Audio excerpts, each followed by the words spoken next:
Hi, Rec Exchange. It's Chris here from Realize Consulting again. If you've watched some of the previous videos, you know that I'm a big fan of Excel spreadsheets, and it can be quite overwhelming at times. So I want to just bring things back to basics a little bit and talk about your business rather than operational infrastructure. Now, you all know how your business operates. You know, you've got it up in your head, but does everyone else know? And I think sometimes it's worth taking a bit of a step back and looking at what it is you do and being able to document it and present it all in one place.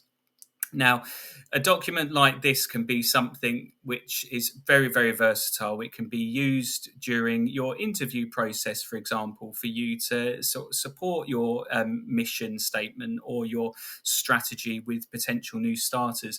It can be used as an onboarding document for new starters. Now, obviously, there's going to be variations to what I'm about to show you. You might not want to include all the information, but it could be something for you to consider going forward. As well, you know, how well do your current team know your business? How well do they know your processes? You know, do they know how to work to the expected standard or your A1 standard? Something like this can be a really great supporting document to provide them this information in a really transparent and visual way. I won't go through each slide one by one, but I think it's important just to touch on some of them. So, firstly, your mission statement. What is it that you want to achieve? What do you do as a business that makes you unique? What are your USPs? You know, this is just a very simple sort of demo. Statement just for the demo version. But, you know, our mission is simple: to get the most talented and driven candidates a seat at the hiring table of some of the world's best businesses. You might want to be a little bit more concise with that, you know, specifying roles, telling business owners what you can do in terms of, you know, direct result for them, you know, limiting the time to hire by 30%. You know, let's get really niche here. So that's something for you to consider. A bit more substance to this, you know, who are we and what do we do? Give yourself the opportunity to write down what it is that you actually do as a business. You know, what challenges do you tackle? Where do you work? What do you really focus on as a business? Giving you an opportunity to put it down here. And again, just reiterating that fact, you know, communicating it to the wider team. Now, as we get on a little bit more into the document, you'll see that this is a bit more about setup and territories and how you operate as a business. Doesn't have to be replicated this, you know, throughout your business. You work in your specific way, but having a bit more definition over, you know, areas, you know, abbreviations. Does everyone in the business know what they mean? How is the team set up? You know, is it a case of you have certain job responsibilities for each department? You know, list it down. Let's really sort of work on a bit more, a bit more intricate details of how you operate, and having a real nice sort of visual aid to show them, you know, that sort of process throughout initial sales, delivery, further sales, and who is responsible for what. Hierarchy. Again, you might have HR systems which allow you to sort of present this information, but is this readily available and do the team know where it's located? You know, again, giving you this reassurance and sort of not stress testing, but giving you a bit of a, you know, opportunity to sense check what it is you do and how your departments link into each other might be something really worthwhile looking at.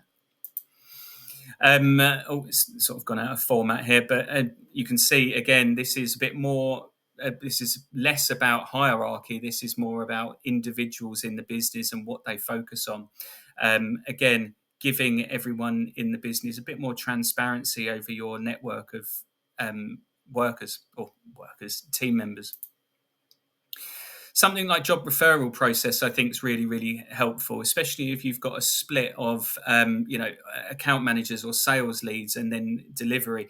Who deals with what? Having a record of this down is, I think, extremely useful. You know, naming that person, say, right, if you take on this type of role and it falls within this category, then you send it to this person here. So something for you to consider.